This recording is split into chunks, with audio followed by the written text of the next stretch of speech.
Teka sandali, mukhang mali na yata itong napuntahan ko ha. Saan na ba ako? Bakit parang hindi naman ito yung dinadaanan ko kanina? Saan ka pupunta, bata? Sa tingin mo ba makakatakas ka pa sa lugar na to? Nagkamali ka ng tinahak na landas.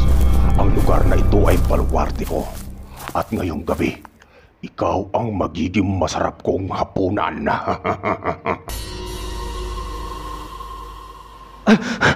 Lumayo ka sa akin.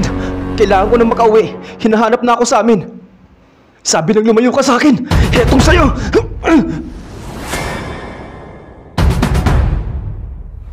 Ilang beses na tinamaan ng aswang, ngunit tila hindi iyon natinaga. Layuan mo ako, aswang! Kampun ka ng demonyo! Ito pang sa'yo!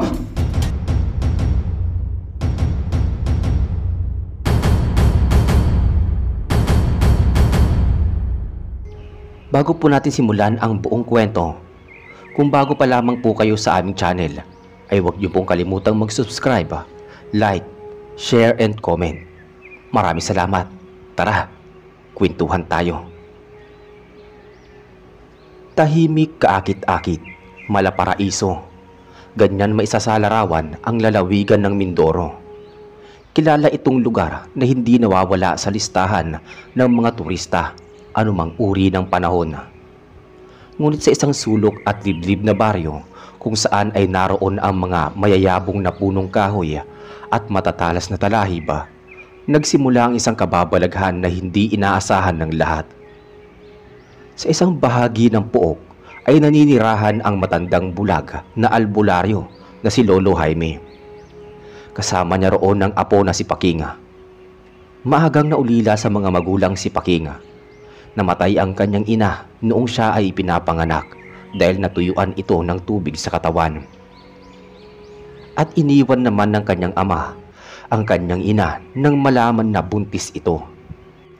Mula noon ay si Lolo Jaime na ang naging kasama niya sa buhay at nagtaguyod sa kanya sa pamamagitan ng mga kaunting kinikita nito. Buwat sa mga donasyon sa panggagamot sa kanilang baryo, maging sa mga kalatig lugar. Si Lolo Jaime ang ama ng kanyang yumaong ina na si Dina. Hoy Henya! Henya, ikaw ha? Meron kang hindi sinasabi sa amin, no? Tatahi-tahimik ka lang dyan, pero may nabingwit ka na palang parokyano. Isan mo ba nakilala at nasungkit niyang napangasawa mo? Maarting kantsaw ni Sally kay Henya isang hapon nang magkita sila nito sa palengke. Psst, ano ka ba, Sally? Huwag kang maingay. Baka may makarinig sa'yo eh. Si Minoy yun. Yung taga-baryo Kalumpang. May edad na pero palaban pa. At madatong. Alam mo na, sa panahon ngayon, hindi na uso yung pogi. Ang kailangan natin yung kaya tayong buhayin. Masayang tugon naman ni Henya na nakapamewang pa. Ah, Minoy pala ang pangalan nun. Mukhang sanay na sanay yan ah. O siya, sige, imbitahan mo na lang kami sa kasal nyo ha. Basta ako, happy ako sa'yo, Inday. Sa wakas, tinagal-tagal ng pagkakatuyot mo may nagkamali din. Sira ka talaga? O sige na, dyan ka na nga at mamimili pa ako ng mga pang-ulam namin. Pagluluto ako ng may sabaw na karne para naman may lakas kaming pareho. Huling wika ni Henya bago tumalikod sa kausap. Ha? Bongga itong babaeng to. Makalakad na nga lang at nang mailako ko na tong paninda ko, tinapa. Tinapa! Tinapa kayo dyan!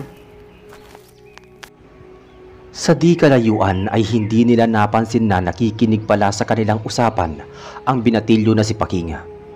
Doon kasi siya dumadaan sa palengke bago dumiretso sa dagat kung saan siya madalas nangingilaw ng mga alimasag para may pang-ulam sila ni Lolo Jaime. Si Ate Henya may asawa na? Bakit parang ang bilis naman yata? Hindi nga namin nakita na may nanligaw dun eh. Akalain mo yun? May pumatol pa sa kanya? Ay, bahala na nga sila sa buhay nila. Matatanda na sila. Bulong ni Paking sa kanyang sarili na tila hindi makapaniwala sa nasagap na chismis. Matapos iyon ay nagtuloy-tuloy na siya sa paglalakad upang dumiretso sa dagat na nasa kabilang bahagi ng palengke. Doon ay sinimulan na niyang mangilaw upang pag-uwi ay may mailuto silang ulam ng kanyang lolo. Lo, narinig mo ba yung balita? Bungad na tanong ni Paking kay Lolo Jaime habang magkasabay silang kumakain sa lamesa kinagabihan. Naku, ikaw talagang bata ka. Ano na naman ba yung nasagap mong kwento? Tuwing aalis ka at babalik may bitbit kang chismis.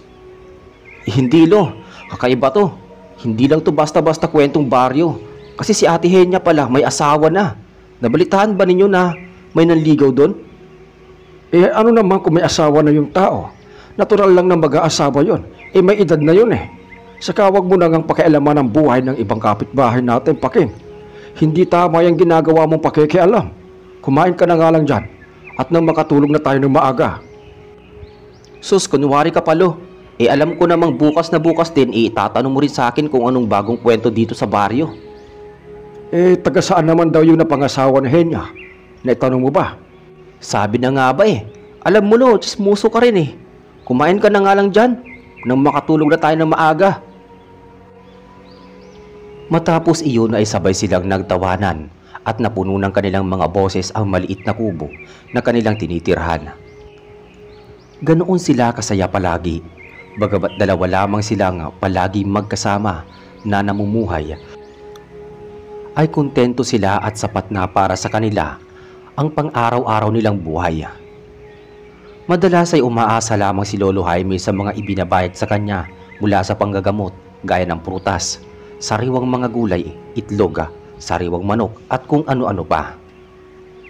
Kung minsan naman ay nakakasingit ng trabaho sa palengke si Paking bilang tagabuhat ng mga isda sakaling may mga ilangan sa kanya.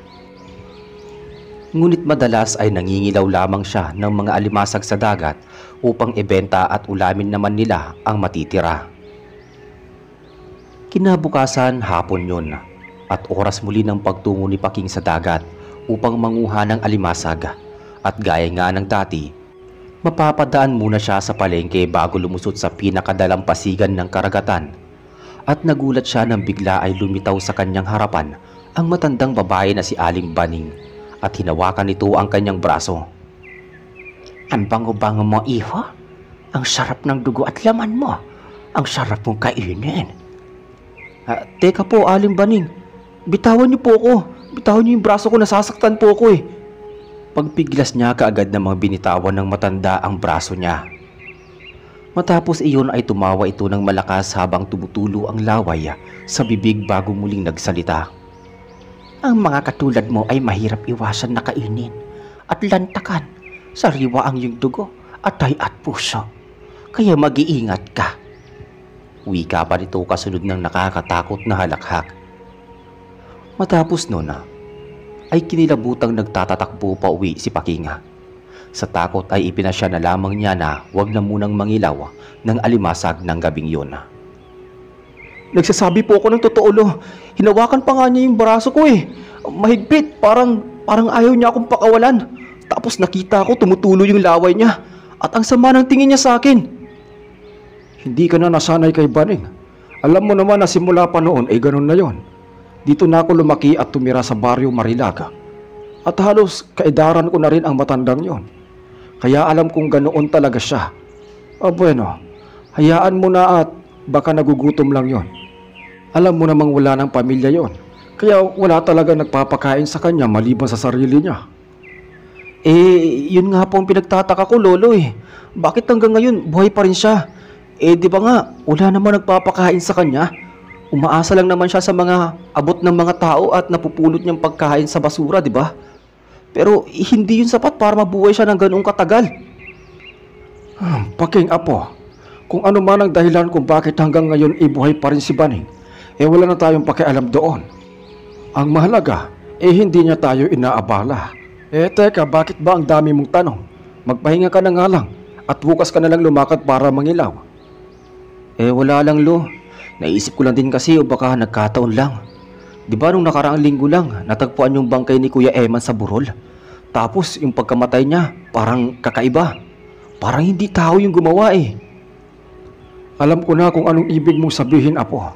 Pero kung ano man yan, kalimutan mo na lang. Dahil lahat naman tayo dito ay walang matibay na ebidensya tungkol sa pagkamatay na iyon ni Eman. At isa pa, matagal nang namumuhay dito yang si Baning. Pero kamakailan lang nagkaroon ng ganoong pangyayari na katulad ng kay Eman. Elo, anong malay natin?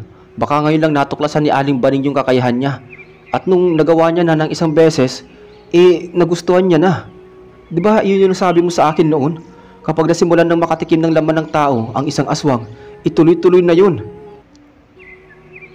Paking, manahimik ka na. Matalas ang pandinig ng mga aswang sa oras na ito. Si Baning man o aswang o hindi, wala tayong karapatang manghusga ng kapwa. Makalipas ang ilang araw matapos ang pag-uusap nilang iyon ni Lolo Jaime, ay tinawag siya ni Sally upang magpatulong na magdiskarga ng mga paninda nitong tinapa sa palengke. At nang habang abala ang binata ay napadaan siya sa harapan ni Henya. Uy Ate Henya, nandyan ka pala. Kamusta, balita ko, may asawa ka na. Kita mo nga naman may asim ka pa pala ate. Ay naku Paking, alam mo ikaw, kalalaki mong tao tapos ang bata-bata mo pa, tsismoso ka na. Kanino ba nalaman yan?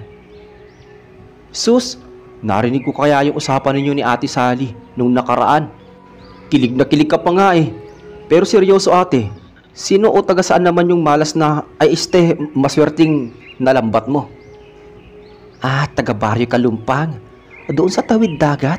May edad na siya pero ayos lang kasi responsable naman. Yun lang naman ang batayan ko sa isang lalaki eh.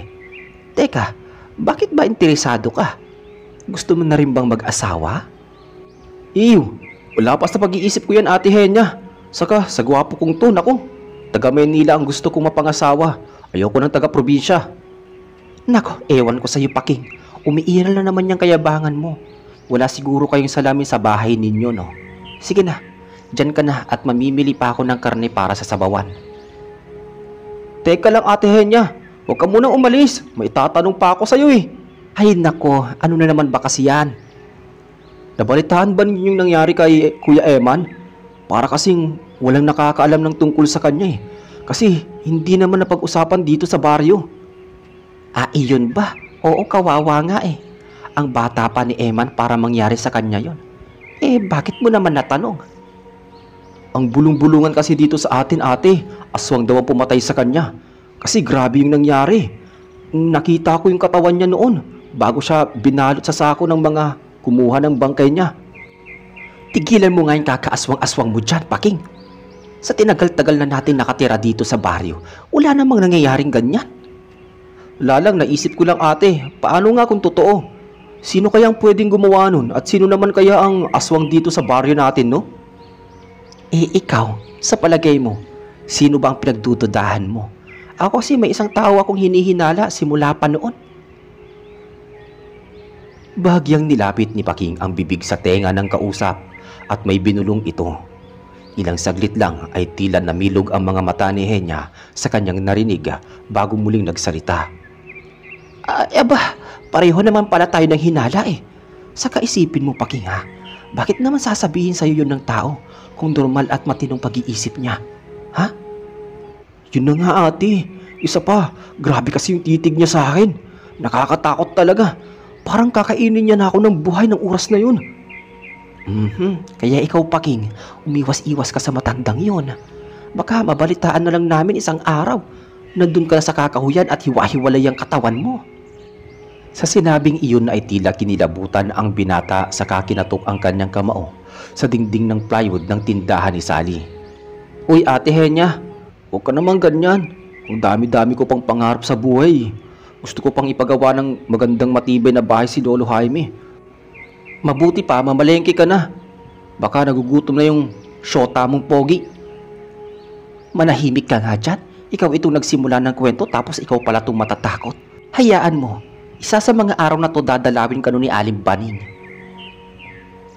Naiwan naman na mag-isa si Paking at nagpatuloy sa pagsasalansan ng mga tinapa mula sa karton. Samantala, isang madilim, maulan at tahimik na gabi. Dalawang nilalang ang nag-uusap sa kanilang lungga. Animoy nagtatalo ngunit kapwa nagkakasundo sa mga plano. Mga plano na tila nagpapahiwatig ng matinding panganib at nagbabadya ng hilakbot sa baryo. Kahit kailan, hindi ko naisip na hahantong ako sa ganitong desisyon. Ngunit susunod ako sa anumang nais mong ipag-uutos sa akin. turan ng isang kakaibang boses ng babae. Magaling kung ganon. Huwag kang mag-alala. Ang lahat ng ipinapangako ko ay mapapasayo. Marangyang buhay, walang katapusang pananatili dito sa mundo, at walang wakas na kabataan. Ang lahat ng yan ay makakamtan mo. Basta susunod ka lang sa lahat ng nais ko. Wika naman ng isang kakaibang boses ng lalaki. Gagawin ko ang lahat ng nais mo ngayon din. Sumapit ng muli ang takdang oras at tiyak ko sa iyo na magugustuhan mo ang mga bago kong alay sa aking pagbabalik. Huling pahayag ng babae. Matapos iyon ay tila nanahimik ang babae. Maya-maya ay lumalim ang kanyang paghinga. Nanlaki ang mga mata niya at nagpalinga-linga na tila may hinahanap. Kumikibot-kibot ang kanyang mga daliri habang pinipigilan ang nanginginig na mga kamay. Unti-unting namula ang balat sa kanyang leeg. Matapos ay biglang nangitim at may lumitaw na mga ugat. Kasunod nun ay itinaas niya ang dalawang kamay at mula sa kanyang mga daliri ay nagsisiusdian ang mga mahahaba niyang mga kuko. Nagsimula na siyang magpakawala ng isang huni. Angil ng pinaghalong huni ng baboy at kabayo. Kasunod nun ay lumitaw ang matatalas na mga ngipin sa kanyang bibig at nagsitayuan ang kanyang mahaba at gulugulong buhok. Ilang sandali pa ay isa na siyang ganap na aswang. Lo, mukhang may nakakagulo doon, oh. Halika, tignan natin kung ano yun. Pagyaya ni Paking sa kanyang lolo galing talipapa. Nang naroon na sila ay halos bumaliktad ang sikmura ni Paking dahil sa nakita. Mga patay na hayop, hindi ordinaryong nilalang ang may gawa niyan. Paano po ninyo nalaman, Lo? Apo, bulag lang ako, pero matalas ang aking pang-amoy at nanunuot sa aking ilong ang amoy ng mga iba't ibang uri ng alagang hayop ng mga kababaryo natin. Lo, mukhang may patay na tao doon, oh, sa gilid ng puno. Bigla ay sumulpot sa harapan nila si Henya nang hindi nila namalayan at kinalabit pa nito si Paking. Hoy Paking, Lolo Jaime, nandito rin pala kayo. Naku, alam nyo na ba, si Yoyo yung bantay ng kambingan ni Mang Julio? Ayun, natagpo ang patay doon sa ilalim ng puno ng talisay. Hindi pa nga alam kung sinong may gawa eh. Pero ang sabi, aswang. Nakatitiyak ako na aswang ang may gawa ng kalapastanganan ito. Sige Paking, tutuloy na ako. Mukhang wala sa mudang lolo mo eh. Sumisigaw na eh. Sige, dyan na kayo. Bye. Matapos ang kaganapang yun ilang araw, habang nasa kubo ang maglolo, ay biglang dumating ang barangay tanod na si Intoya. Sinusundo nito si Lolo Jaime dahil meron daw nais na magpagamot dito. At dahil nga kabisado ng matanda ang galaw sa loob ng bahay, ay mabilis ang ginawa niyang pagkilos.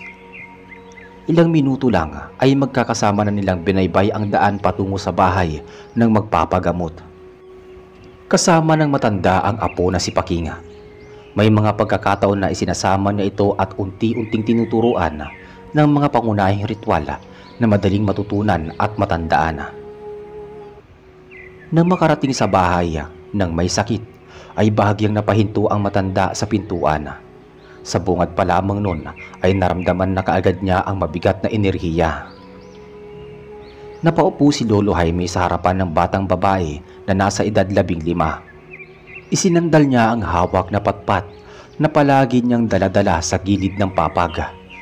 Tila tiyak ang mga kilos na may dinukot siya sa baga na nakasabit sa braso at kinapa doon ang maliit na bote ng langis. Ipinahid iyon sa kanyang palad at idinampi sa noo ng bata. Habang nakadiin ang palad niya sa noo nito ay tinanong niya ang bata. Anong nararamdaman mo, Julia? Masakit po ang tiyan ko, Lolo. Parang may humahalukay sa loob. Tapos yung ulo ko, parang may palaging pumupukpok. Sagot naman ng batang babae sa mahinang boses. Kasunod nun ay inalis ni Lolo Jaime ang palad sa noo ng bata at binulungan ang bunbunan nito. Inilahad niya ang palad at ipinakita sa mga taong naroroon. Laking gulat ng mga ito nang makita ang tila hugis imahe ng lalaki sa palad ng matanda. Inaaswang ang anak mo nati. Isang lalaking aswang ang may kinalaman sa nangyayaring ito sa kanya. Diyos ko, sino naman po kaya ang gagawa niyan sa kanyang lolo Jaime? Hindi ko pa matukoy sa ngayon, pero huwag kang mag-alala. Hindi uubra ang kakayanan niya sa aking gagawin. Huwag kang mag-alala, gagaling ang anak mo.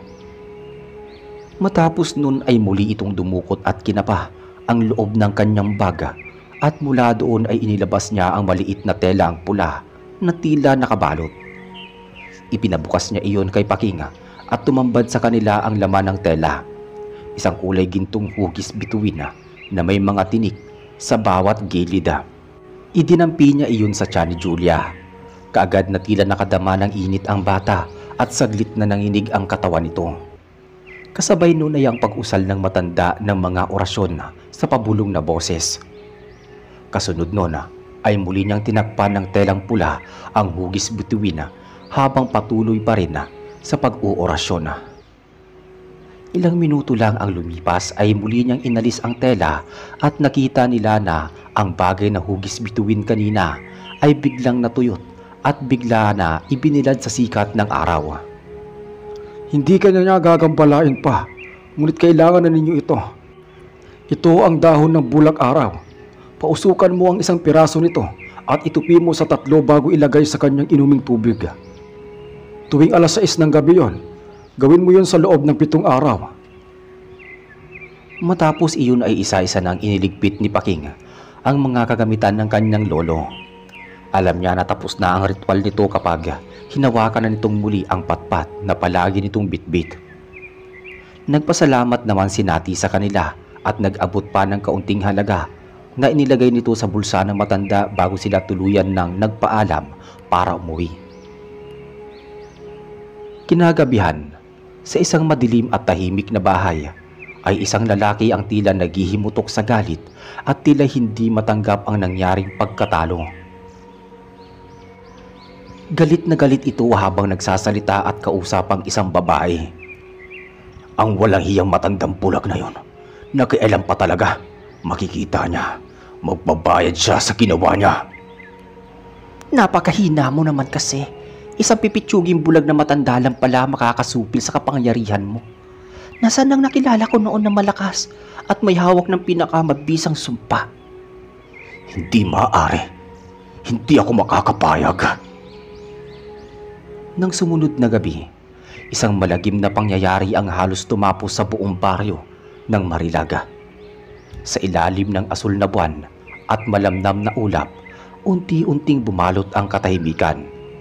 Mula sa kakahuyan ay lumitaw ang 2 nilalang. Isang lalaking payat ngunit matipuno ang katawan. Balot ng malalapad na itim na pakpak at ang mga mata ay pulang-pula sa galit. Lumipad iyon pababa sa bubong ng bahay ni Sally at mabilis na nilaslas nito ang tiyan ng babae at isinama ang anak niyang lalaki na kababalik lang mula sa Maynila. Ilang saglit lang ang lumipas ay pawang mga wala ng buhay ang katawan ng mag-ina, ang naiwang nakatiwangwang at wala na ring mga laman loob. Sa kabilang banda, isang babaeng aswang naman ang sumugod sa mga kulungan ng mga baboy nitong si Nati. Pinagkakagat nito ang leeg ng mga baboy na halos hindi na nagawa pang makagawa ng ingay. Habang ang mga manok naman ay nagkawatak-watak at nagsipulasan sa takot. Kasunod nun ay ang pag-alulong ng mga aso na nagpapadya ng tiyak na kamatayan. Aling Baning, anong ginagawa niyo dyan sa damuhan? Bakit nariyan kayo sa ganitong oras ng gabi? Takang tanong ng tanod na si Intoy habang nag-iikot sa baryo. Ngunit hindi pa man natatapos ang sinasabi ng lalaki ay mabilis na siyang hinablot ng matanda at dinala sa masukal na kakahuyan. Isang malakas na panaghoy ang narinig bago muling bumalik sa normal ang lahat. Kinabukasan ng lumo ang mga taga-baryo sa kanilang natuklasan. Natagpuan nila ang bangkay ni Sally at ng anak nitong lalaki sa kanilang bahay na tila halos mga kalansay na lamang. Kagad na nakarating kay Lolo Jaime ang kalunos-lunos na balitang iyon at kahit hindi niya literal na nakikita ay malinaw sa kanyang pag-unawa kung ano ang malagim na sinapit ng mga tao sa kanilang baryo. Nang muling sumapit ang gabi ay wala nang inaksayang oras pa ang matandang bulag. Pagpatak ng alas 11 ay kaagad niyang inihanda ang lahat ng kagamitan. Ipinahanda din niya kay Paking ang iba pa niyang kasangkapan. Bagamat nagtataka ang binata ay wala na rin siyang nagawa kundi ang sumunod na lamang. Dalhin mo ako sa bahay ni Nahenya at ng asawa niya, Paking. At gaya ng inaasahan, inalalayan ni Paking ang kanyang lolo habang bitbit pa rin nito ang patpat na palagi niyang hawak. Halos 1 oras pa ang kanilang nilakad bago tuluyang marating ang bahay ni Nahenya at ng asawa nitong si Minoy. Tahimik ang paligid nang marating nila ang bahay ng mag-asawa. Madilim ang kabuuan ng bakuran, tila hindi naliliwanagan ng anumang ilaw. Ngunit sa pandinig ni Lolo Jaime, malinaw ang bawat galaw, ang kaluskos sa bubong, ang buntong hininga sa bukas na bintana at ang manunuot na halimuyak ng mga dugo sa hangin. Alam niyang naroon ang kanilang pakay, nagmamatyaga, naghihintay. Hinawakan niya ang isang tela sa kanyang bewang at kinalas ang mga nakabalot dito. Inilabas niya ang isang bagay na kulay puti at matulis na pakurba, ang hugis. Iyon ang sungay ng puting usa. May ukit na dasal at pinahiran ng langis ng kamangyan. Sa kanilang bulsa ay naroon ang isa pang armas na kanyang gagamitin. Iyon ang buntot ng itim na buwaya. Matibay, may balahibong tumitigas na tila kawayan at tinuturing na kamandag laban sa mga nilalang ng dilim.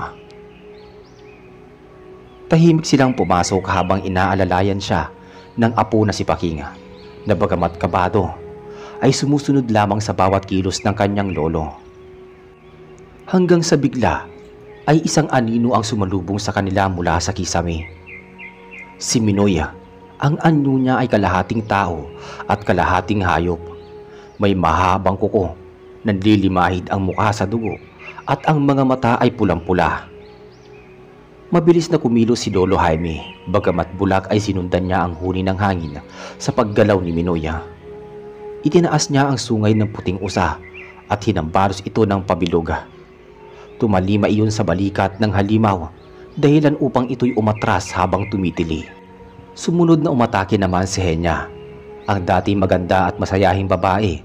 Ngayon ay isa ng nilalang na ang mukha ay bumuka ng 3 ulit habang naglalaway at may dila ng animoy, kawangis ng sabwaya. Tumalon siya patalikod kay Paking ngunit maaga si Lolo Jaime. Paking, iabot mo sa akin ang buntot ng buwaya. Pasigaw na utos nito. Mabilis na iniabot iyon ng binata sa matanda. Kaagad ay sinaksak iyon ni Lolo Jaime sa leeg. Napasigaw ang aswang na babae. Malutong parang baboy na kinatay at nagsimulang magliyab ang sugat. Nag-apoy ang kanyang katawan na tila binuhusan ng asopre. Habang bumagsak si Henya, sumigaw naman si Minoy at muling lumundag. Ngunit sinalubong na siya ni Lolo Jaime gamit ang sungay ng puting usa, direkta sa kanyang dibdib. Bumuka ng maitim na dugo si Minoy habang nangingisay. Gumapang sa sahig habang ang katawan ay unti-unting nauupos na parang tuyong dahon. Ang bahay ay napuno ng amoy ng sinunog na laman. Bigla ay natahimik na muli ang paligid. Nakaalalay si Paking sa lolo niyang humihingal. Hawak pa rin ang mga anting-anting na may bahid ng dugo. Kapwa napatingin ang maglolo sa dalawang nilalang na akala nila ay kasapi pa ng mortal na tao. Ngunit habang unti-unting tila natutunaw ang katawan ng mga ito, ay nagawa pang magsalita ni Henya. Patawad sa inyong lahat. Hindi ko ginusto ang nangyari. Hindi ko alam na kabilang na pala sa lahi ng mga aswang ang napangasawa kong si Minoy. Kaya maging ako ay nabuyo at nahawaan niya ng sumpa. At pagsisisihan ko na lamang ito hanggang sa aking kamatayan. Hirap na boses na huling sambit ni Henya. Matapos iyon sabihin ay tila naging mga upos ng sigarilyo ang dalawa na sumahimpapawid at humalo sa ihip ng hangin hanggang sa tuluyan ng maglaho. At dahil nga nakagawa ng matinding kumusyon ang labanang iyon, ay isa-isang nagsipuntahan ang mga tao mula sa kanilang pinagkukublihan. At maya-maya sa gitna ng karamihan ay lumabas si Aling Baning. Nakangiti ito sa maglolo at tila nasa tamang katinuan na ng mga oras na yon. Sa wakas, inapagtagumpayan na rin ninyo ang laban. Isa kayong tunay na tagapagtanggol ng ating baryo. Masaya at naluluhang turan nito. Ilang segundo lang ang lumipas ay humahangos naman na biglang dumating si Intoya, ang barangay tanod na kamuntik ng mabiktima ng aswang. Huminto ito sa gitna ng karamihan at bumuntong hininga bago magsalita. Mga kabaryo, alam kong matagal nang naglalaro sa isip natin ang pagdududa na baka si Aling Baning ang aswang na sumasalakay dito sa lugar natin. Pero ang totoo niyan, siya ang nagligtas sa akin noong nakaraang gabi nang muntik na akong atakihin ng mga tunay na aswang. Hinila niya ako at tinago. Pinortektahan gamit ang pulbos ng bughaw ng kawayan. Hindi ko rin alam kung paanong nangyari. Basta, ang naalala ko lang, matapos isaboy ni Aling Baning sa hangin ng yung pulbos, para bigla na lang hindi kami nakita ng mga aswang. Narinig ko na lang yung mga sigaw nila bago tuluyang umalis. Mahabang pagsasalaysay ni Intoya na hindi makapaniwala. Matapos iyon sabihin ay nilapitan niya sina Lolo Jaime at Pakinga upang dalhin sa gitna at sinama na rin niya si Aling Baning. Doon ay nagsilapit ang mga tao sa kanila at bagyang nagsiyoko bilang tanda ng pagpupugay at taus-pusong pasasalamat. Pasalamatan po natin ang mga tatlong taong to na naging dahilan ng pagkamit natin ng lubos na kalayaan laban sa mga masasamang nilalang. Kasunod nun ay ang masigabong palakpakan at malakas na hiyawan ang pumaimbabaw sa paligid. Isang bultong sigaw ng tagumpay at kapayapaan ng baryo.